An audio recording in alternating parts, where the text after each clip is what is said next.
guhdarên hêja, qehwe û felsefe dest pê dike. Qehwa xwe bigirin û kerem kin sohbeta me.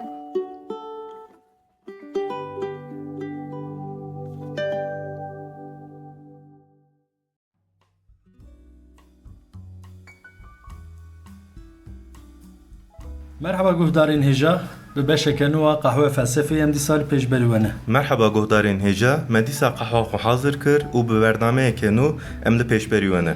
Murat, di du bernameyên berê de meqala Platon kiribû û em ê dîsa li ser Platon xeber bidin. Ma felsefeya Platon ne qediye? Na sezgîn, ne qediye, ez te netirsînim lê belkî bernameyeke din jî em ser Platon amade bikin. Di serdema antîk de filozofê ku hemû berhemên wî gîştine berdestê me Platon e. Loma gelek tiştene em ser xeber bidin, tiştên em divan bernameyan de qal dikin jî bawer bike ji peşkê baranî yek jî ne belkî. Ê de baş e, em dest pê bikin. Me herî dawî qala şikefta Platon kiribû. Platon ji bo teoriya wî ya îdeayan baş bê fêmkirin şikeftê wek mînakek dabû. Belê. Me jî qala alegoriya şikeftê kir û bi vî awayî teoriya îdeayan hinek zelaltir kir. Di felsefeya Platon de ji xênî îdeayan çi heye Murat? Em karin bêjin di felsefeya Platon de xêncî îdeyan tiştek tune ye. Çawa tiştek tune ya ew qas berhem, diyalog di hemûyan de tenê qala îdeayan dike. Belê qala îdeyan dike sezgîn ma îdeya tiştekî hindik e. Felsefeya Platon felsefeyeke bi pergale yani bi sisteme di dîroka felsefê de cara ewlî Platon felsefeya xwe ser sistemek ava kiriye û di bengeha vê sistemê de jî îdeya hene. Ji ber vê yekî hemû mijarên Platon li ser disekine bi îdeyan re girêdayîne. Loma min got di felsefeya Platon de xêncî îdeyan tiştek tune ye. Yani helbet li ser gelek mijaran sekiniye lê bengeha hemû mijaran îdeyan e. Baş e Murat, Platon li ser kîjan mijaran sekiniye. Di bernameyên berê de gava meqala îdeayan kir, meqala nêrînên wî li ser zanînê jî kiribû. Ji xênî zanînê em di felsefeya Platon de rastî kîjan mijaran tê? Felsefe Platon felsefeyeke piraliye. Yani tenê li ser mijareke ne sekiniye. Em di felsefeya wî de gelek mijarên cuda dibînin. Huner, ahlak, din, psikolojî, ontolojî, siyaset, adalet heye, rih, perwerdehî heye di nav van mijaran de. Platon berhemên xwe bi diyalogan nivîsiye. Yani ne pexşanin, tim nîqaş û lêpirsînek heye. Di her diyalogek de jî em ji van mijaran yekê dibînin, an jî çend heb bi hev re dibînin. Tu dikarî ji van diyalogan çend mînakan bidî me? Helbet yên tên bîra min ez bêjim çend hebe. Wek mînak diyaloga Timaios heye li ser xwezayê ye. Diyaloga Ötfiron heye li ser dîndariyê ye. Dîsa diyaloga Pilabos heye li ser hezê ye. Wekî din mijara rihê heye di diyalogên Phaedros û Timaios de li ser vê meselê disekinin. Van navên ez dibêjim navên diyaloga ne û navê kesên di diyaloga derbas dibin. Yani loma diyalog bu an navan tên zanîn. Ev kesên rastî ne yani li gor wê demê ne kesên xeyalî ne? Di navan kesan de Sokrates jî heye. Yani di gelek diyalogan de karakterê sereke Sokrates e. Ji van navên derbas dibin hinek sofîstin. Sofîstên bi rastî jî jiyane. Hinek jî wek ê xeyalî em dikarin bêjin. Baş wek te got û wekî ku em ji mijarên diyalogan jî dibînin Platon li ser gelek mijaran sekinîne helbet ne mümkün e em li ser hemûyan bisekinin. Ne wexta me têrê dikin ne jî qehwa me. Mixabin. Loma ez dixwazim ji nav van mijaran mijara ku herî zêde bala min dikişîne pirsa xwe bikim. Pirsa min li ser rih e Murat. Rih. Pirsa aydê te ne sezgîn yani tu çi bi pirsî mecbûr em ê bersiv bidin. Baş mala te ava. Platon li ser rih çi dibêje Murat? Yani qasî ku tê bîra min di beşa Pisagor de meqala rih kiribû û Pisagor li ser giringiya rih disekînî piştî mirinê qala koça rih dikir. Platon wek filozofekî navdar û giring li ser rih çi dibêje? Platon li ser rih pir tişta dibêje sezgîn. Di felsefeya Platon de rih mijareke giring e û wek mijarên din Platon rihê jî bi îdeyan re têkildar di nirxîne û ravetke. Di serî de ez dixwazim ji meseleya cudabûna rih û bedenê dest pê bikim. Li gor Platon rih û beden du heyînên cuda ne. ev cudabûn ke çawa ye yani li gel ku ji hev cudane di nav wan de wekeviyeke heye gelo Na wekeviyeke tuneye bereva jî hiyerarşiyeke heye di navan de û ruh ji bedenê girîngtir û biqîmettir e. Platon gava qala bedenê mirov dike dibêje beden yani laşê mirov tişteke maddi ye, dikare perçe bibe, dikare jolêra be. Lê li gor Platon ruh naguhere. Xera nabe, perçe nabe, ji holêra nabe, piştî mirinê jî hebûna xwe didomîne. Loma li gor Platon ruh ji beden di astekî bilindtir de cih digire.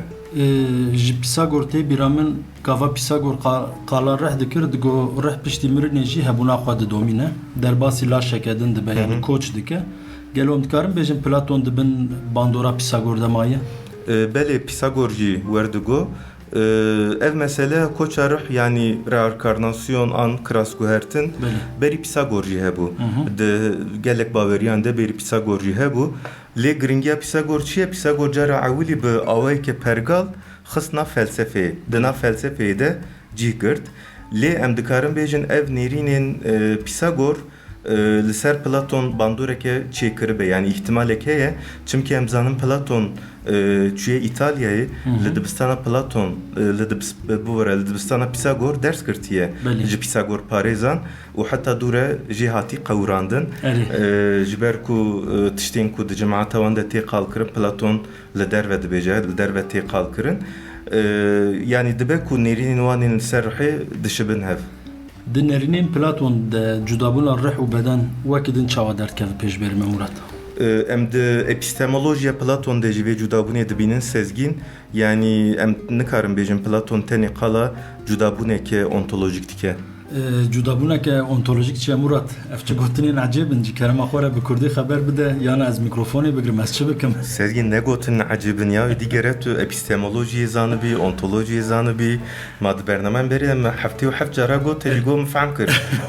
Rê min fam dikir tu zane ez tim ji bo xatirê guhdaran dipirsim ji bo guhdarê me baştir fêm bikim. Ditirsim rojek guhdarên me îsyan bikin bêjin na em fehm dikin hewce nake tu dibare bikî lê em dîsa ji bo wan dubare bikin. Sezgin weke cenabê te jî zane ontolojî hebûn nasî ye. Yani fikrên li ser heyîniye, epistemolojî jî felsefeya zanînê ye. Gava min got Platon tenê qala cudabûnek ontolojîk nake, dixwazim bêjim ruh û bedenê tenê jaliyê hebûnê ji hev cuda nake. Di meseleya epistemolojiyê de jî yani di nêrînên wî yên li ser zanînê de jî ruh ji bedenê bilindtir e. Dixwazî vî em wek tiştonekeke bipirsin ji bo guhdarên me baş fehm bikin tutum dibêjî guhdarê me baş fehm bikin hilindir milindir ruh ji bedenê bilindtir. Ev kî ye Sezgîn? Helbet Platon e. Bravo. Te qehweyek qezenç kir gava te ji min re qehweyek dagirt qehweyek bo xwe jî dagir ji kerema xwe re. Platon jî ketibe nav mamik û tiştanoka êdî mirin tune ji me re Murat. Belkî em dûre bernameyek li ser tiştonekên felsefî jî çêkin bellî nabe. Kam peşî vê bernameya xwe biqedînin me fêm kir beden ji holê radibe lê rih hebûna xwe didomîne. Loma rih ji bedenê girîngtir û bilindtir e. Lê de epistemolojiyê de yani di nêrînên Platoniyên li ser zanînê de rih û beden çawa derkeve pêş berî me? Di epistemolojiyê de Platon rastiya îdeayan diparêze. Yani li gor Platon zanînên rast, zanînên îdeayan e. Cudabûna rih û bedenê li vir derdikeve pêşiya me. Platon dibêje beden bi organan xwe digîne zanînan yani çawa em bi çav dibînin, bi guh em dibîsin, bi dest û çermê xwe em germahiyan sarbûna tiştan dihesin. Ev agahî û zanînên ku em bi bedenê xwe dielimin zanînên guherbarin û ne zanînên rastin li gor Platon. Ji van zanînan re Platon dibêje doksa. Yani nabêje episteme, nabêje zanîn. Dibêje doksa. Doksa jî wek texmîneke yani wek hesebandineke ne zanînên rastî ye. Ji ber teqezbûn tune ye. Belê teqezbûn tune ye. Yani wek ez destê xwe bidim qehwê wez bêjim ev pir germe û tu jî bêjin na bi min sar e. Yani ve çağı li ser germahiya qahwe em nikarin bigîjin zanîneke teqezuras. Belê eyn wek mînaka te de em bi destê xwe çermê xwe yanî bi bedena xwe germahiya qehwê hîs dikin û hîskirina herkesî ji hev cuda ye. Yani germahiya qehwê li gor te tu dibêjî germ e ez dibêm sar e. Lê sezgîn qehwe te birayî sar bû te dagirt birayî sar bû. Germahiya qehwê ne giring e. Helbet ne giring e. Tişteke rojane ye. Em vegerin ser zanîna îdayan. Te gol gor Platon zanînên rast zanînên îdayan e. Em nikarin bi çavê xwe jî û bi guhê xwe bigînin zanînên îdayan ne? Belê yani beden nikare zanînên îdeyan bi dest bixe tenê ruh dikare. Ruh dikare îdeyan fehm bike bi vîya wayî zanînên îdeyan yani zanînên rastî hîn bibe ji xwe loma li gor Platon ruh ji bedenê giringtir û bilindtir e. Rih çawa zanînên îdayan hîn dibe Murat. Platon li ser vê mijarê qala metodekê rêbazekê dike gelo? Belê sezgîn Platon dîsa bi îdeyan re têkildar qala vê meselê dike. Wek me berê ji gol li gor Platon ruh nemire. Yani piştî mirinê jî hebûna xwe didomîne û jaliyeke din ve jî berî çêbûna bedenê jî ruh ji berê ve heye. Yani ezelî û ebedî ji me ji ve heye û heta hetayê wê hebe. Li vir dimejî me de pirsek çê dibe. Ruh berî bedenê jî hebû baş e wê çaxî li ku bû ruh? Yani berî ku tu jin bipirsî ez bipirsim. Li ku bû ruh? Li qada îdeyan bû, di nav îdeyan de bû. Yani wek perçeyek heyîna rastî di nav îdeyan de bû, li wir îdeyan dît, îdeyan fehm kir, tê gihîşt zanîna wan. Yani ruh ji me ji ve hebû û ruh ji me ji ve xwediyê zanînên îdeyan bû, xwediyê zanînên rastî bû. Rih dûre van zanînan çawa tîne ziman, çawa îfade dike? Li vir belkî em qala Sokrates bikin wê çêtir be, li vir çimkî bandora Sokrates em dibînin. De epistemolojiya Sokrates de meqala rasyonalizmê kiribû. Sokrates digo mirov gava tê dinyayê hişê wî nevalaye, agahî û zanîn di hişê mirovan de hene û ji bo em bigîjin van zanînan jî divê em pirsan bipirsin. Platon jî dibêje ew zanînên ku ruh di nav îdayan de hîn bûye dûre têbîra mirov. Ji vîyarê jî dibêje anamnesis. Yani bi Kurdî bi bîranîn. Dûr pêşî elimiye dûre têbîra wî. Ev mijar di diyalogên Menon, Phaidon, Phaedrosê de jî derbas dibe. Di diyaloga Menon de Sokrates ji koleyeke pirsa dipirse. Yani koleyekê qet bi xwendin û nivîsê nizane. Sokrates jê pirsa dipirse û bi vîya wayî kole pirseke li ser geometriyê dibersivîne. Çimkî Sokrates dibêje erê xwendin û nivîsa wî tune lê ji berê de di hişê wî de zanîn heye loma ez bi pirsa dikarim vîya derxim. Dîsa di diyaloga Phaidon de Sokrates di parastina xwe ya li hemberî mehkemê de anamnesisê bikartîne. Yani em vê metoda anamnesisê di parastina Sokrates de jî dibînin. Parastina Sokrates tim wek mijareke hukukî tê zanîn lê em dibînin mijarên epistemolojik jî tê de cihgirtiye. Di diyaloga Phaidon de bi bîranîna zanînan yani anamnesis çawa cih digire Murat? Li vir di parastina Sokrates de sezgîn Sokrates li hemberê mehkemê ji wan re dibêje hûn dikarin min bikujin. Yani dibêje ez ji mirinê natirsim. Çimkî dibêje ruh nemire. Yani divê hûn dikarin min bikujin lê ez ji ortê ra nebim. Ruhê me de zanînên min hene, ew ê zanîn jî hebûna xwe bidomîne, fikrê min hebûna xwe bidomînin. Beden ji holê rabe jî dibe wê ruh tim hebûna xwe bidomîne. Ji bo bêdawîbûna ruhê îspat bike jî qala anamnesîsê dike. Dibêje hînbûn bi bîranîna zanînan e. Ji bo tiştekê bê bîra mirov gere em wî tiştî ji berê ve zanibin. Yani berê ji berê de bi elimin o dûre bê bîra me. Loma dibêje ruh berî bedenê jî hebû zanîna elimî bû û ji ber vê yekê ruh ezelî û ebedî ye dibêje ruh nemire. Piştî van agahiyan meriv van diyalogan û parastina Sokrates jinû ve bixwîne ew ê çêtir be bi min? Ya biraz ew çêtir be çimkî gelek kes yani parastan Sokrates vek berhemeke navdare yani hem de gelek desti kesan dedi binin le yani nizanı müjarçiye hınek vek romaneke duxuynin hınek vek tiştekeden duxuynin mesela ev parastan Sokrates jibawe ki bir diyalogan hatiye nevisin nizanın çıma bir diyaloga hatiye nevisin yani loma beri hınek liser lekolim bakın qala çitke çıma vareye dure buxuynin bemin ve çetir be Murat li ser rih û bedenê ez dixwazim tiştekî bipirsim. Tamam baş e rihberî bedenê hebû û bi mirina bedenê re rih û beden ji hev veqetiyan. Belê. Lê çawa digîjin hev yanî rih ji nav îdeayan çawa tê bi bedenê re dibe yek. Çawa tê bi hespatê sezgîn. Hespêçi Murat ji kerema xwe re em hinekî cidî bin em qala felsefeyê dikin qala tiştê giran dikin. Hesp ji ku derketin yani ez vê beşê jê bibim ji nû ve bipirsim ez çi bikim? Ya çima jê dibî sezgîn vana bira dibêjin Platon qala hespat dike. Platon qal dike? Belê. Çawa çi tekî rih, îda û hespan bi hev re hene. Zê gava navê Platon derbas bû te çawa bawer kir. Eybe ya sezgîn tu ji hevalê xwe bawer nakî derî baweriya xwe bi Platon bi gedê xelkê tînî ez te bi tundî şermezar dikim. û ez xeyîdim qala vê mesela hespa jî nakim. Çi zanim tenişka ve go hesp go qeyt heneka dikî kas qehweyek ger dagirim û em li hev bin û tu ji me re qala hespê Platon Nizam wele dilê ma ez qala hespa bikim nekim nizanim. Qehwe dibêjim ha. Yani tamam îjar jî bo xatirê qehwê yani bo xatirê te bira îjar awa be. Ji bo mesele baş bê fehm kirin ez pêşiyê li ser perçeyên rih hinek tişta bêjim. Li gor Platon rih ji sê perça pêk tê.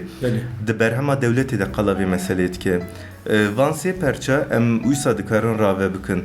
Pêşî qala du perça dike. Dibêje aliyeke rih aliyê baş e. Berê xwe nade her tiştî dikare bi xwe bigire îradeya xwe kontrol bike û tim başiyê dixwaze yani berê xwe dide başiyê. Aliyê din jî aliyê xerab e. Tim dixwaze yani çi bibîne dixwaze tim daxwaz dike qet têr nabe û di nav van her du perça de jî tim şereke heye.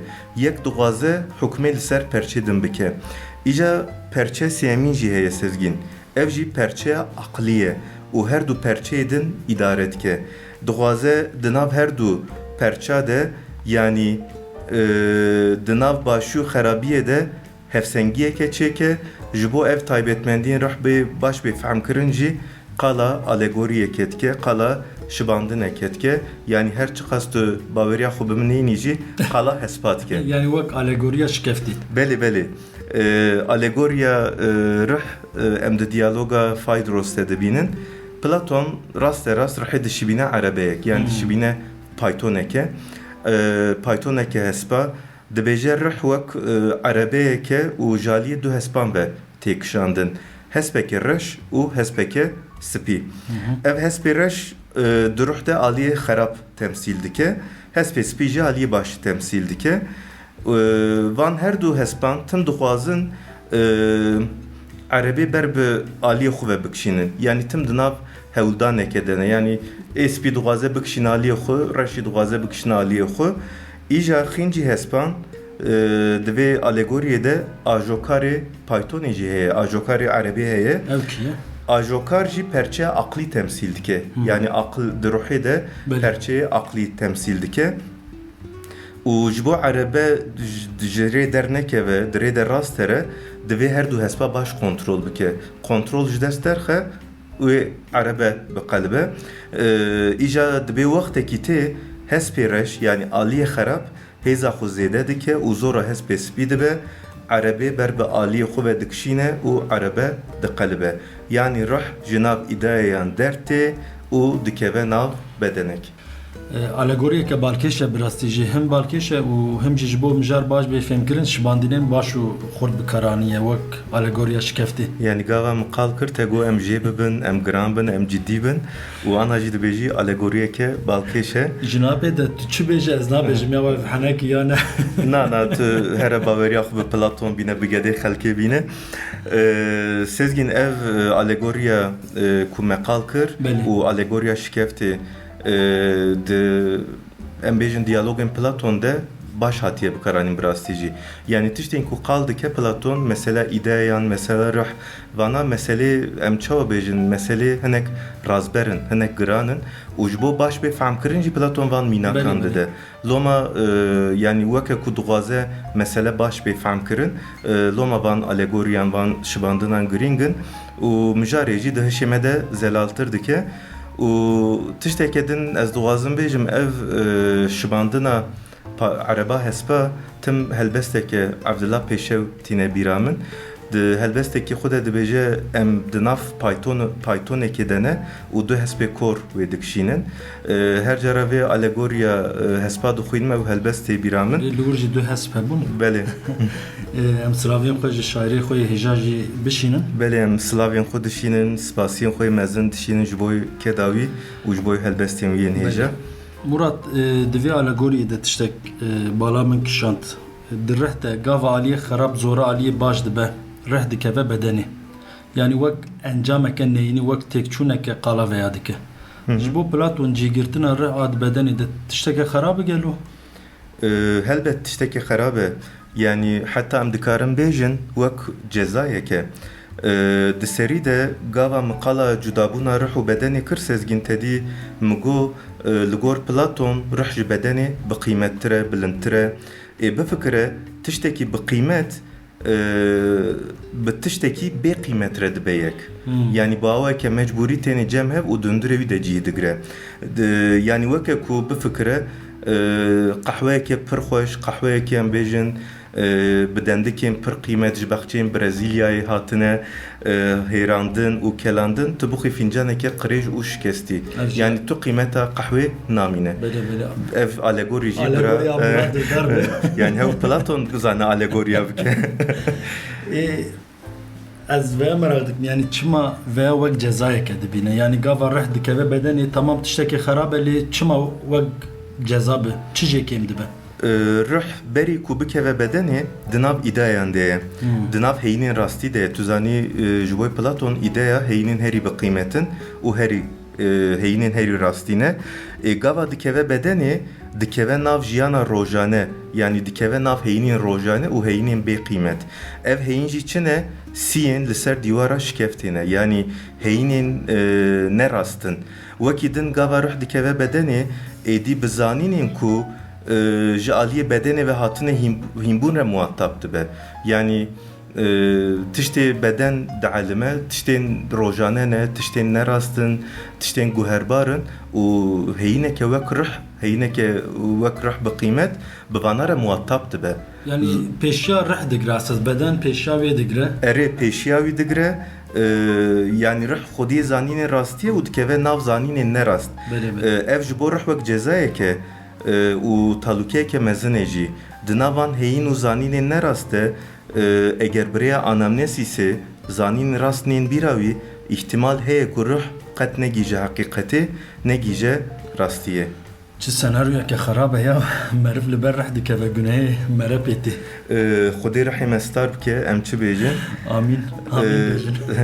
Sezgin li gor Platon rih di bedenê de hêsî re ev mesele belê di mesele Platon de cî digire dûr e di felsefeya Hristiyaniyê de û di felsefeya İslamê de di tasavvufê de jî cih digire.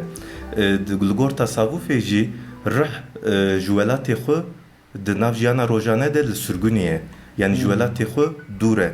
Mesela ew di Mevlana de jî em Mevlana Celaleddin Rûmî de jî em vê nêrînê dibînin roja mirina Mevlana Celaleddin wek şebî arûs tê pîroz kirin. Şebî arûs şeva dawetê ye. Yani rihê wî ji sürgûnê xelas dibe digîje welatê xwe.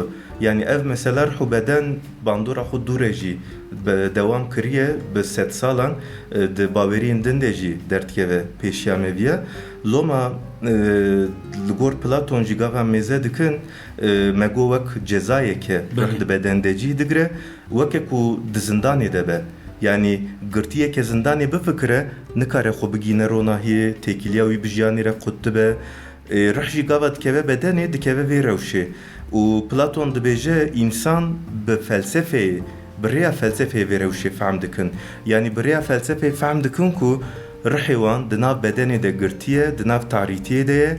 Loma Platon gava pênasiya felsefeyê dike, gava taybetmendiyeke felsefeyê tîne ziman dibêje felsefe ew tişte ku rihê mirov ji nav tariyê derdixe ber bi ronahiyê ve dibe.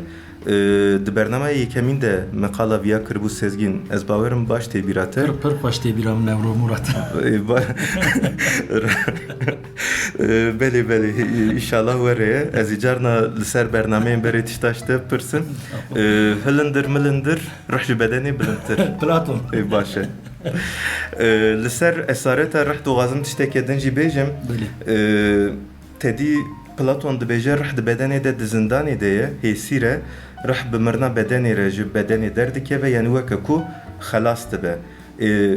Ruh çawa bi ji bedenê derdikeve bi mirinê ji beden û ruh ji hev ve diqetin. Xelasiya rih ji bo Platon tiştekê pir girîng e lê Platon întiharê naparêze. Yani nabêje xwe bikujin ji bo ruh ve xelas be nabêje xwe bikujin. Berava jî bi awayeke teqez întiharê qedexe dike. Di diyaloga Faydonê de dîsa em van nêrînên wî dixwînin, di van nêrînên wî yên ser întiharê de jî bandora dînî heye. Yani dibêje helbet ruh û beden wê ji hev veqetin bi mirinê, lê Xweda çû bixwazin wê çaxê ew ê ji hev veqetin. İntiharê wek em çawa bêjin bê îtaatiya li emberî Xwedayan dibîne. Dibêje em kole û xizmetkarê Xwedayanin. Çawa ku koleyekî me xwe bikuje ji bo me tişteke nebaşe, gava em xwe dikujin jî întihara mirovan jî ji bo Xwedayan tişteke nebaşe. Yani wek bêhurmetiyeke dibîne û di pirtûka xwe ya bi navê Nomoî qanûn di vê pirtûkê de jî li ser vê meselê bi hûrgilî disekine dibêje kesên xwe dikujin întihar dikin divê li hinda miriyên din neyên veşartin. Divê mezelê wan ne diyar be, li ser kevir wek nav nîşanek tune be û divê ji bo veşartina wan jî tu merasîm divê neyê çêkirin. Erê ji xwe di gelek dîn û baweriyan de kesê got xwe dikujin, yani muameleyeke ne baş dibîne. Belê. Murat, bi rastî ji mijara rih mijareke pir balkêş e destê min ji bernameyê nabe, lê hêdiyê diyem tên dawiya bernameyê qehwa me jî diqede. Tiştekî din ku tu bixwazî bêjî hebe keremke. Ya tiştekê dawî Sezgîn rih di felsefe Platon de girîng e, yani weke ku me got o gelek alî wî jî hene.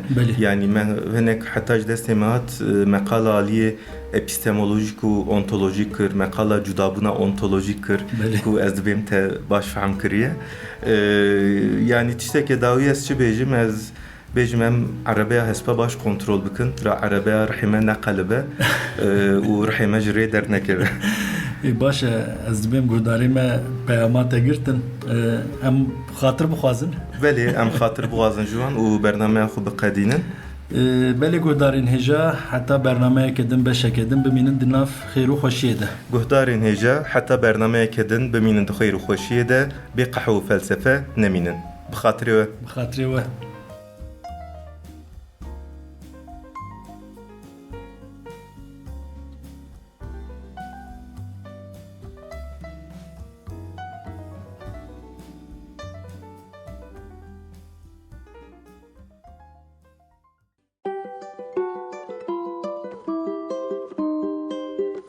Qehwe û felsefe.